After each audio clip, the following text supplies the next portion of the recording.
Assalamualaikum warahmatullahi wabarakatuh. Shalom, Om Swastiastu, Namo Buddhaya, salam kebajikan untuk kita semua serta salam Pancasila. Serta salam hormat dari kami untuk Bapak Alisius Jonder selaku dosen pembimbing mata kuliah umum Pancasila. Jadi di video kali ini yang pertama ada pembukaan presentasi yang akan dibacakan oleh Mas Yuda rekan kami. Lalu selanjutnya akan ada di akhir video yaitu hasil wawancara kelompok kami.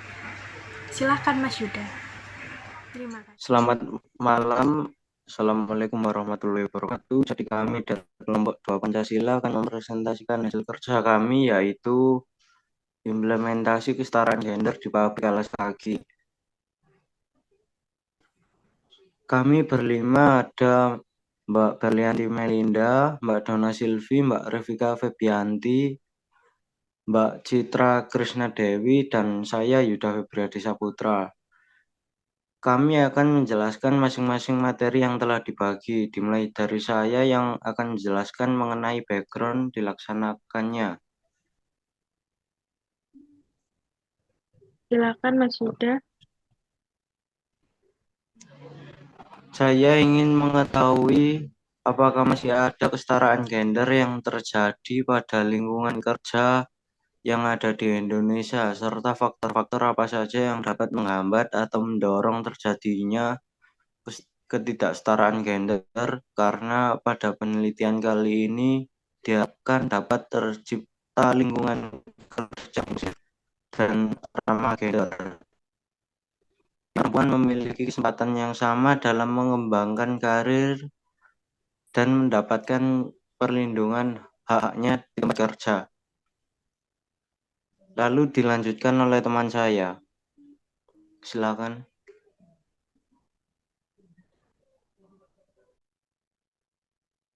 Permasalahan dan tujuan. Kali ini saya akan menjelaskan permasalahan dari latar belakang yang telah kami susun. Yang pertama, kami akan mencari tahu apakah sudah tidak ada lagi ketimpangan gender pada para pekerja di pabrik industri alas kaki. Yang kedua, bagaimana mengimplementasikan kesetaraan gender di dalam dunia industri pada para pekerja pabrik alas kaki. Yang ketiga, apa aja sih faktor pendukung dan penghambat dalam mengimplementasikan kesetaraan gender pada pekerja di dunia industri alas kaki. Nah, tujuannya adalah supaya kami yang pertama mengetahui kesetaraan gender yang terjadi, apakah sudah terimplementasi dengan baik atau belum sama sekali pada pabrik industri. Yang kedua, kami juga ingin menganalisis pengaruh tingkat partisipasi angkatan kerja perempuan terhadap pabrik industri yang ada. Selanjutnya, kali ini saya akan menjelaskan tentang landasan teori berdasar Pancasila, di mana kesetaraan gender ini berkaitan dengan sila kelima, kedua, dan ketiga.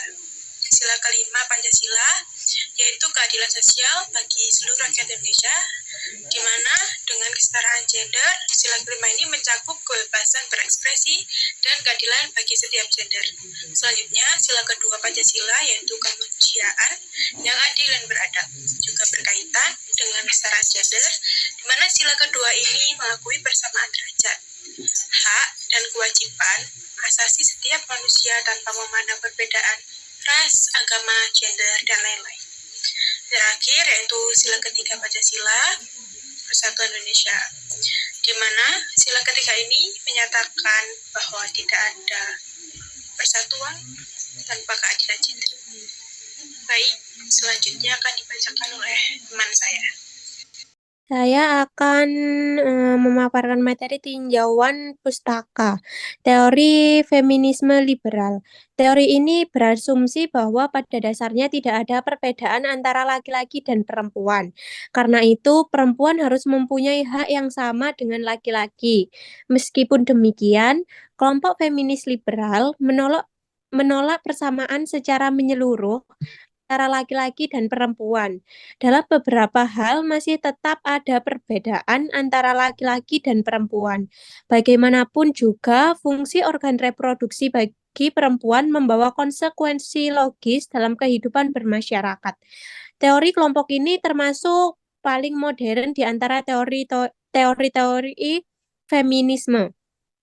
Pengikut teori ini menghendaki agar perempuan diintegrasikan secara total dalam semua peran, termasuk bekerja di luar rumah. Dengan demikian, tidak ada suatu kelompok jenis kelamin yang lebih dominan. Organ reproduksi bukan merupakan penghalang bagi perempuan untuk memasuki peran-peran di sektor publik. Baik, terima kasih. Terima kasih Mbak Dona. Saya menambahkan sedikit, seperti yang Mbak Dona sudah jelaskan tadi bahwa kami mengambil teori feminisme liberal ini karena teori ini yang paling dekat dengan wawancara yang telah kami lakukan dengan pabrik alas kaki, yaitu di sini semua setara, perempuan diberi kebebasan untuk tetap bekerja. Baik, selanjutnya akan dijelaskan oleh Mbak Revi. Silahkan Mbak Revi. Metode kualitatif. Penelitian kualitatif ini memahami peristiwa yang berkaitan dengan aktivitas dalam perusahaan yang memfokuskan tentang karyawan perusahaan. Dengan metode kualitatif mampu menyajikan secara langsung hakikat hubungan antara peneliti dengan informan. Selain metode kualitatif lebih peka dan dapat menyesuaikan diri dengan banyak penajaman. Yang selanjutnya, schedule pengumpulan data minggu yang pertama sampai minggu terakhir atau minggu kelima. Minggu pertama, menyusun proposal penelitian. Minggu kedua, menyusun pertanyaan dan permohonan wawancara dengan narasumber. Yang ketiga, melakukan wawancara dan review jurnal. Yang keempat, mengumpulkan data dan menyusun laporan. Yang kelima, analisa data penelitian. Selanjutnya, Baik, kesimpulan kurang lebih dari laporan yang kami buat dan dari terjun lapangan. Pertama, para pekerja di pabrik ini menyadari peranan gender yang terjadi di lingkup pekerjaan mereka. Jadi wawancara yang kami lakukan bahwa sudah benar bahwa dalam pekerjaan ini di pabrik alas kaki bahwa mereka memiliki peranan masing-masing, tidak memandang perempuan atau laki-laki. Jadi perempuan pun tetap berperan sebagai mandor, kebanyakan dipegang oleh perempuan. Selanjutnya yang kedua, kemampuan sistem kerja dan loyalty menjadi faktor pendukung bagaimana kesetaraan gender dapat terrealisasi dengan baik. Jadi yang kedua ini kita di pabrik alas kaki ini memang menuju kepada skill yang oleh karyawan punya dan loyalty di mana orang lama dalam sistem pekerjaan memiliki memang seperti yang kami lakukan wawancara dengan Bu Dwi, gaji mereka akan lebih besar daripada yang baru. Tapi ketika anak baru memiliki skill yang sama dan diuji dalam beberapa bulan, sudah memenuhi kemampuan, maka akan setara dan tidak berbeda banyak. Selanjutnya nomor 3, kepala di setiap divisi memiliki peranan penting dalam berpendapat, sehingga komunikasi yang baik harus direalisasikan agar ketika menyampaikan sesuatu tidak menjadi kesalahpahaman. Jadi tiap mandor di perusahaan alas kaki ini, yang dimana sebenarnya mandor dikuasai oleh perempuan kebanyakan, tapi tetap ada mandor laki-laki di bagian packing dan bagian mekanik, itu tetap saling komunikasi dan tidak ada saling merendahkan ya. Jadi semua bekerja pada skill masing-masing. Seperti itu. Selanjutnya, dokumentasi dari kelompok kami. Yang pertama, ada foto pabrik. Di sini pintu masuknya. Lalu di sini ada ruang CNC dan ke atas merupakan kantor development. Assalamualaikum warahmatullahi Yang kedua, wabarakatuh. Shalom. merupakan Om kegiatan Swastiastu, staffing Namo untuk Buddhaya, pengiriman, di salam mana ini kebajikan adalah untuk divisi kita semua, packing serta yang salam Pancasila. mayoritas dipegang oleh Serta, laki-laki. salam Yang hormat dari ketiga, kami, terdapat yaitu Bapak assembling Alisius Jonar, sepatu sedang selaku menjalankan dosen conveyor pembimbing untuk mata kuliah umum pekerjaannya. Pancasila. Yang keempat, Jadi, di kurang video lebih ini kali ini pemandangan yang pertama ada pembukaan pabriknya. presentasi yang Di akan bagian dibacakan bawah ini oleh adalah Mas jalan Yuda, assemblingnya. rekan kami. Ketika sudah selesai Lalu dari bagian selanjutnya jahit yang di akan atas. ada di akhir Baik, video yaitu seperti itu. hasil Dan ini adalah hasil kelompok wawancara kami yang akan Silahkan kami Mas Yuda. tampilkan di akhir Terima kasih. video yang telah kami presentasikan. Terima kasih. Sekian presentasi dari kelompok kami. Selebihnya mohon maaf. Wassalamualaikum warahmatullahi wabarakatuh. Waalaikumsalam.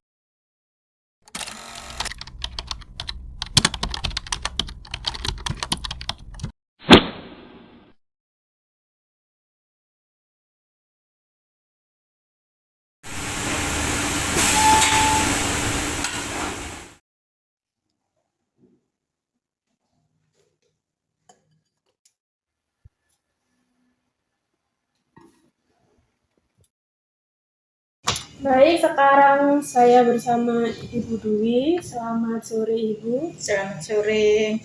Mohon maaf mengganggu waktunya. Terima kasih sudah meluangkan waktunya. Di sini saya akan melakukan wawancara yang bertemakan kesetaraan gender di sebuah perusahaan industri. Jadi Ibu sendiri ini berkecimpung di perusahaan industri yang seperti apa Ibu? Saya bekerja di industri alas kaki, yaitu produknya sandal dan sepatu.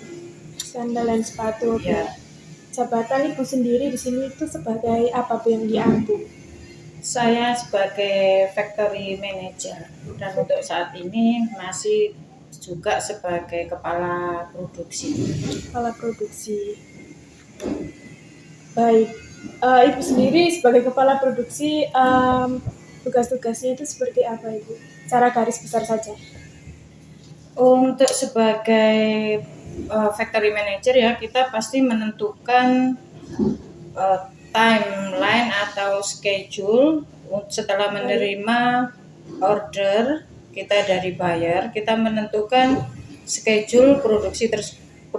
Jadi produk tersebut atau order tersebut akan dikerjakan sampai kapan begitu. Selanjutnya nanti akan memanage atau mengatur anak-anak yang diproduksi itu mulai startnya, mulai tiap departemen itu sudah harus berjalan sesuai dengan schedule yang sudah ditentukan. Baik Ibu, seperti itu. Dalam 1 minggu sendiri kurang lebih berapa produksi yang bisa dihasilkan perusahaan? Untuk saat ini kita memproduksi 1 minggu itu sekitar 15-18 ribu pasang sandal dan sepatu setiap minggunya.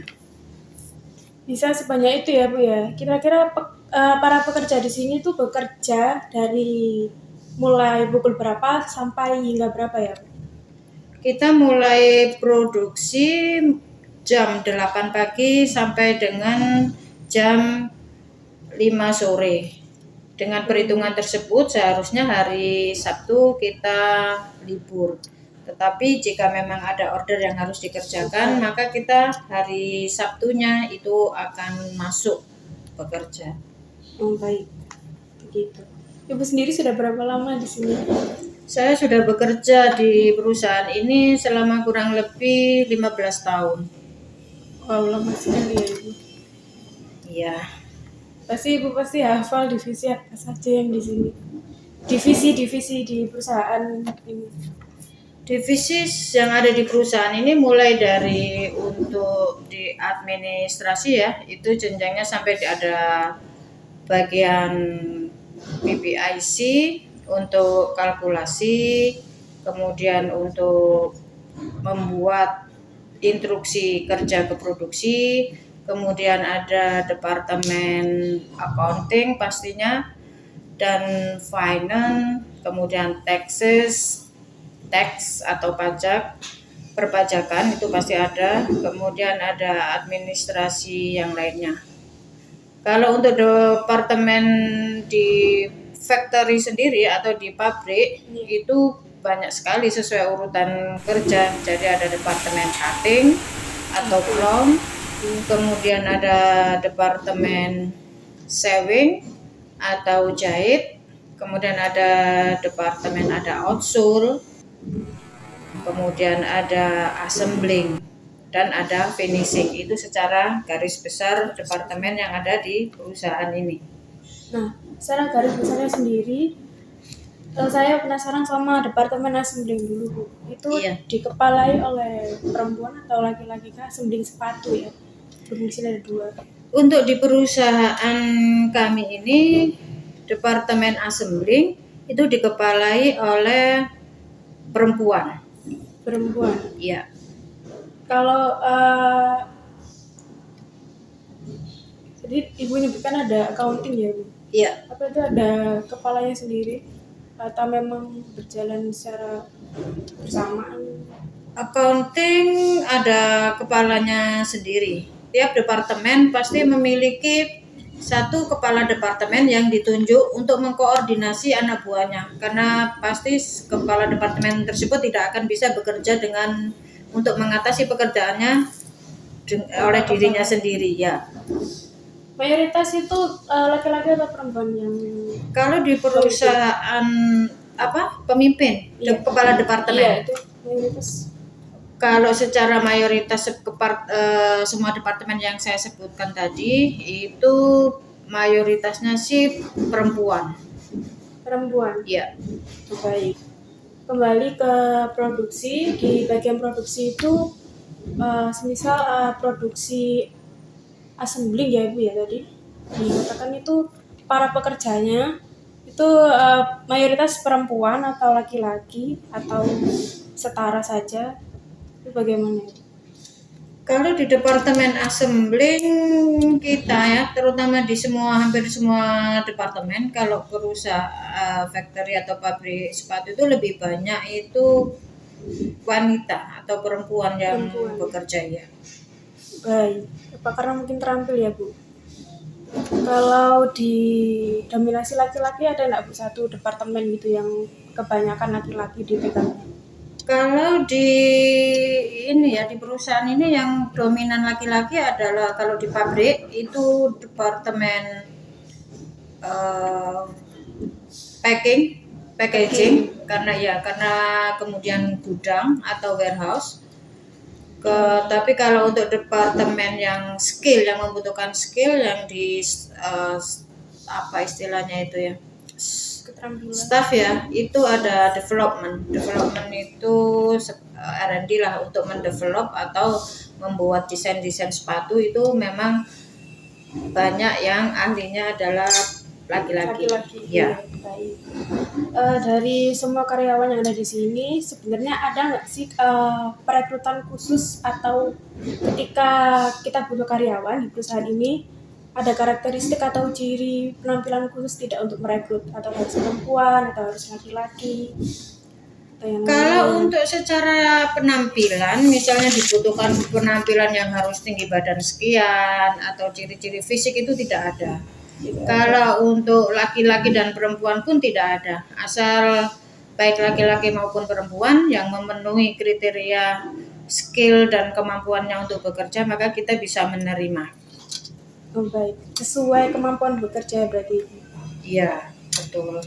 Lalu dalam pekerjaannya apa ada pekerja harian dan pekerja tetap? Ada. Itu bagaimana sistem, misalkan pekerja harian itu sistemnya bagaimana? Pekerja harian sama saja dihitung selama mereka bekerja, kemudian diakumulasi pada saat berapa lama mereka bekerja, kemudian dia gajian berikan seperti biasa pada saat gajian. Tidak ada ini ya Bu, bedanya antara laki-laki yang etos kerjanya lebih bagus mungkin sama perempuan, jadi diukurnya itu dari memang dia waktunya untuk mengerjakan sesuatu dari hasilnya, bukan mana dia laki-laki atau perempuan gitu kan? Tidak ada begitu ya, pasti pembedaan gaji itu dari skill satu, kemudian dari pengalaman kerja atau lamanya dia bekerja. Meskipun terkadang skillnya sama, tapi kalau lamanya bekerja itu lebih lama orang yang ini, otomatis salary atau gajinya lebih tinggi orang yang lama. Begitu. Baik. Lalu Ibu sendiri pernah nggak mengalami menyampaikan instruksi tapi sulit diterima oleh karyawan gitu? Pernah nggak Ibu mengalami? Setiap saat ya itu memang harus pekerjaan yang harus saya handle sebagai kepala produksi. Ketika menyampaikan, tidak semua karyawan itu bisa langsung mengerti apa yang kita sampaikan. Terkadang mereka bicara mengerti, tetapi pada saat pelaksanaannya mereka masih ada melenceng-melenceng atau tidak mengerti. Itu kita ya bagaimana menyampaikan, oh berarti harus diulangi. Atau ketika menyampaikan sesuatu, ditunggu mereka sampai mengerjakan, ditunggu mereka bisa mengerjakan sampai beberapa pasang, baru akan jika mereka mengerjakannya itu sudah betul, maka akan ditinggal. Begitu cara memberikan instruksinya. Ya, sampai mereka mengerti. Luar biasa sekali ya. Ibu sendiri kan di sini tadi mengatakan bahwa sebagai factory manager atau kepala produksi pastinya sering meeting dengan para buyer gitu kan Ibu. Iya. Ya. Buyer yang biasanya ditemui Ibu itu mayoritas ini laki-laki kah, perempuan kah? Lalu apakah ada perbedaan kerja gitu? Mungkin kalau dengan buyer yang laki-laki lebih enak ngobrolnya karena mereka lebih profesional, atau kalau sama perempuan itu lebih emosional atau ya begitu Ibu? Kalau dunia tidak ada. Jadi tidak ada. Jadi ketika seseorang itu sudah mencapai di titik kerjanya itu, mereka akan mempresentasikan dirinya mereka secara profesional. Jadi sudah tidak ada, oh kalau yang sama laki-laki lebih enak, sama yang perempuan enggak. Meskipun sama-sama perempuan sebagai buyer atau marketing atau apapun itu, kalau dia memang sudah menduduki posisi tersebut, maka dia sudah seperti bisa membawakan pekerjaannya itu dengan baik. Dalam titik itu sudah tidak ada perbedaan antara laki-laki atau perempuan. ya, Begitu. Oke,